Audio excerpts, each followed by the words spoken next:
T pour Tanner. Le stade de Tanner, tout simplement, c'est le stade pubertaire.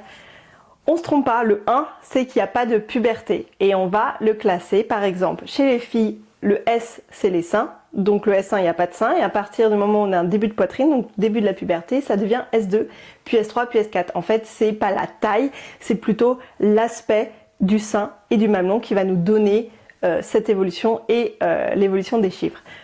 P, c'est pour poil du pubis. Et ça, pareil, c'est pas en termes de quantité, mais plus de la localisation de ces poils-là. On a le A pour les poils axillaires, donc on regarde aussi au niveau des poils sous les bras. Et pour les garçons, donc le P et le A, on les garde et on place le S par le G qui est gonade. Et en fait, c'est l'augmentation de la taille des testicules qui va marquer le début de la puberté des garçons. Et l'augmentation, en fait, plus de 2,5 cm ou plus de 4 ml, c'est le début de la puberté. On passe à G2.